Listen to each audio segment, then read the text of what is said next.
I pray at the lotus feet of Divine Mother, Shri Lalita Ambika, and at the lotus feet of my Divine Gurus. I made a previous video on Lalita Sahasranam, the benefits of chanting the Lalita Sahasranam, and there were a lot of requests which came in, which asked me about how to chant it and what is the procedure and the significance of Lalita Sahasranam and a lot of other stuffs. So keeping that in mind, I have decided to speak on the Lalita Sahasranam specifically. It is very popular in the South India. The simplest way to worship Lalita is by chanting her 1000 names, and it is called as Lalita Sahasranam. There are books available in shops. You can go and ask them Lalita Sahasranam or 1000 names of Lalita, and you will get small books. Those names are in Sanskrit. It may be a little difficult to read in the beginning, but you can also get those English translations and try to read it. First few names are difficult to sit on the mouth, but by regularly chanting and hearing audios and videos, there are a lot of them available, you will get the hang of it and you can start chanting it regularly. I have spoken on Lalita Sahasranam at various occasions to various people, and they have the recordings of it, but this I thought by doing it for YouTube series, people will get more benefited. People who are in far off places also can hear and get the benefits. So with that view in mind, we are going to make the series which will have all the meanings of all the 1000 names. Now in Lalita worship, one is chanting the Lalita Sahasranam.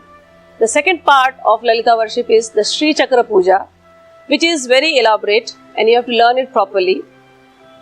And the easiest is the Lalita Sahasranam. The third part is chanting of the mantra. But for the mantra, you have to go to a guru.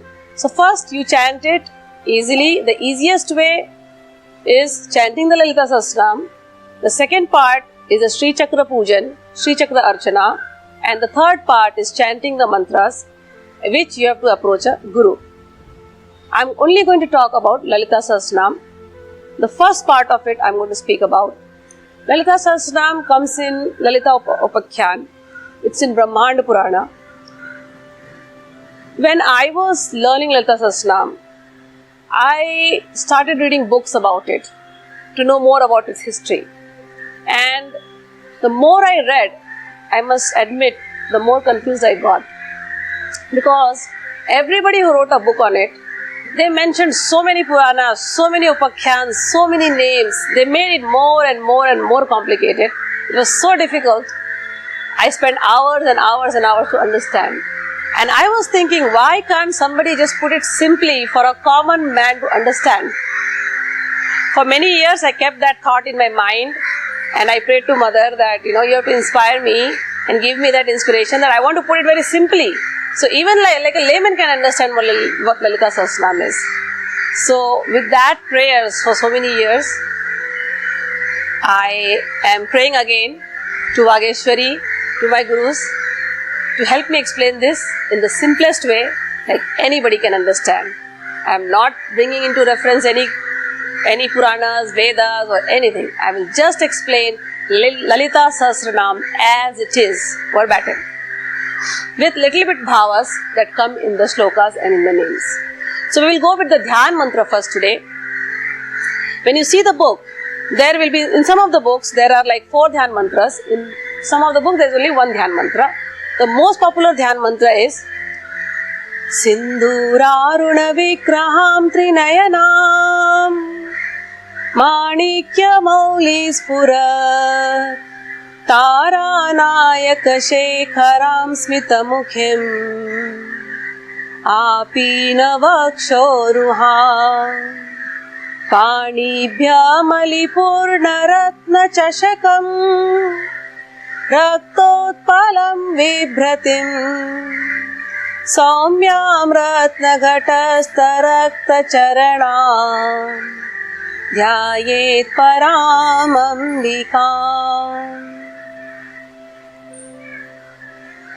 These mantras are so beautiful. They actually describe the form of Divine Mother Lalita.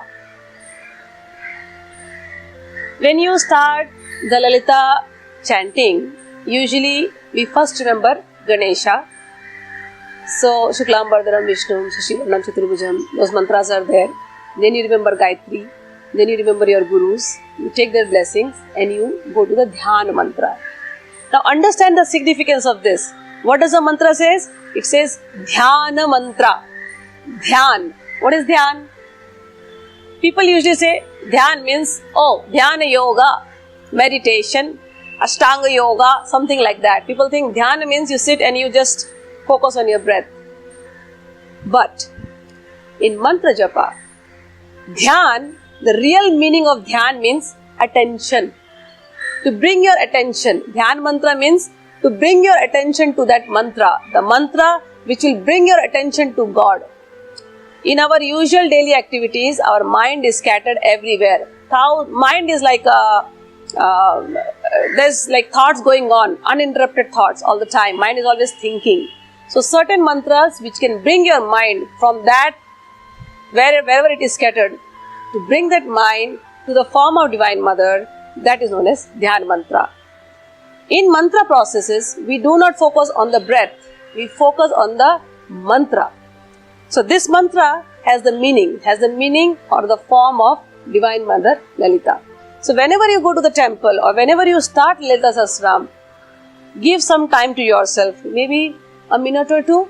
After every Dhyan mantra, just focus, just close your eyes and focus on the figure of Divine Mother Lalita. What is that form? What is that figure? It comes out from this Dhyan mantra. What happens when people go to the temple? The whole crowd is sitting there and they're all chanting the mantra. They all just go. Sindurarun Vigraham Trinayana Manikya Maulis Puratara Nayak Shekaram Smitamukhim Apina Vaksharo. This is the way people normally chant. Okay, when you're in a group, fine. But when you're at a home, at that point, at that place, when you're alone with Divine Mother, you chant the Dhyan mantra and go in meditation for at least 1 or 2 minutes. The mind which is scattered everywhere, just bring that mind to the form of Divine Mother Lalita. Now, what is that form? I am going to speak on that. Sinduraruna Vigraham. It says Vigraha. Vigraha means the form of Lalita. It has a color. What color? Sindur color. Sinduraruna. Sindur is usually orangish. Aruna means the color of the rising sun. So when in the morning you get up and you see the rising sun, the color is orangish, reddish, and it is very pleasant to the eyes. So the form of Mother is like that of the rising sun, which is orangish, reddish, and very, very pleasant to the eyes. So just imagine the rising sun. It nourishes you, starts nourishing you. Similarly, Divine Mother Lalita is in that color. She is sitting in front of you. Sinduraruna Vigraham Trinayanam. Sinduraruna Vigraham Trinayanam. She has 3 eyes. So what we imagine? 1, 2 and 3 eyes. This is the normal imaginations. But that 3 eyes, when we say Trinayan, we always say all our gods are Trinayan. Trinayan means her eyes are in all the 3 worlds. The nether world, this planet Earth, and the heavenly planets. So in all the 3 planets, Lalita Tripura Sundari's eyes are there. So wherever we are, see, we are all souls in these bodies. We are transmigratory. We just keep getting reincarnations and we go to different planets. When we leave this body, we die. We'll go to somewhere another. We'll get another body. We'll be in some other heavenly planet, or maybe I don't know, whichever place God has decided as per our karmas. But wherever we go, if we have prayed to Divine Mother Lalita, her eyes never leave us. In whichever planet we are, she will be always looking at us. In all the 3 worlds, wherever we go, wherever we will be in future, or wherever we were in our past lives and in the present lives, that Trinayana is always looking at us. So, Sinduraruna Vigraham Trinayanam, the one with 3 eyes, whose eyes are spread in all the 3 worlds. Manikya Maulis Purat Taranayaka Shekharam Smitamukhim. So Mother's crown, imagine, it's so beautiful. It is studded with red rubies, and the rubies are also emanating red, shining, bright light. And on that crown, there is a moon, crescent moon. Okay, so red crown with a crescent moon, that is what she is wearing on her head. Manikya Mauli Spurat Tara Nayaka Shekharam Smita Mukhim. So that Divine Mother with an orangish rising sun-like complexion, who is wearing a beautiful crown studded with rubies, emanating beautiful red light and a crescent moon. That Divine Mother is Smita Mukhim. Smita Mukhim means, Smita means smile. She has a very pleasant smile. So Divine Mother's face is, she's smiling at us pleasantly. Apina Vakshoruham, and the dhyan goes from her face to her bust. She's wearing beautiful cloths. Panibhya Malipurna Ratna Chashakam. In one of her hands, Divine Mother has a cup. And in that cup, there is some kind of nectar. That nectar is little intoxicating. So Mother keeps drinking that nectar. Probably it's made up of fruits, different kind of fruits, and that is very intoxicating. Now why is that given to us? Why that imagination? Because Mother is Lalita. Lalita means very playful. Lalita means very young. Lalita means very happy all the time. So that Lalita who is happy, she is having something in her hand which she drinks, some nectar, some juice which she drinks, and that makes her happy. So Panibhya Malipurna Ratna Chashakam. And that cup that she is having is also studded with lot of red color shining stones. So it is very, very beautiful. So that cup is also jewels and some intoxicating nectar. And what else? Raktotpalam vibhrate.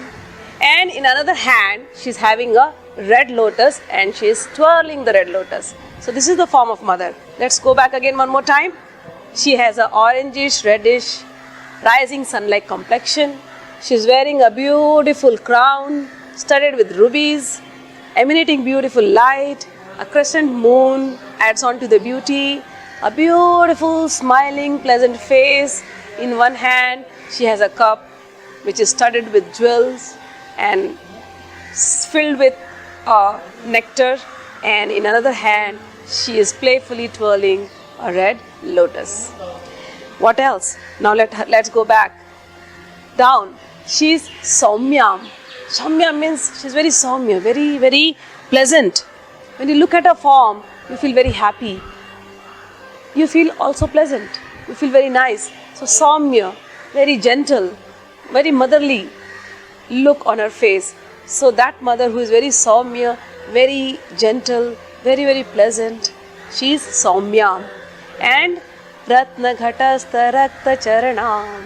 And then our attention, our dhyana goes on her feet. Her feet is reddish in color, and Ratna Ghatastha means her feet is a treasure of Ratna, of gems. Okay, so means if you look at her feet, you can see that all kind of gems are at her feet. In fact, the beauty of her feet is so high that it reduces the shine of the gems to nothing. The gems are becoming beautiful because they are at her feet. So that kind of beauty she has, and it is red in color, and it's like beautiful shaped, like a pot.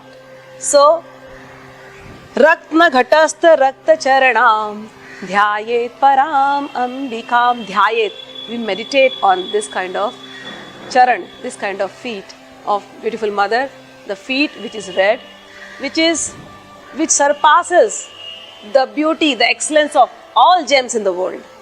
We meditate on those feet. She is Para Ambika. She is the mother. She is Ambika. She is the mother of the entire universe. She is Para Ambika, the greatest mother of all. So this is the Dhyan Mantra.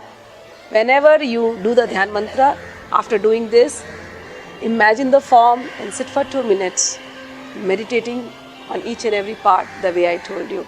So I myself, when I used to do the Dhyan mantra, I used to first see the rising sun, and then I would be like seeing Lalita there. And that color and Lalita to me is the same.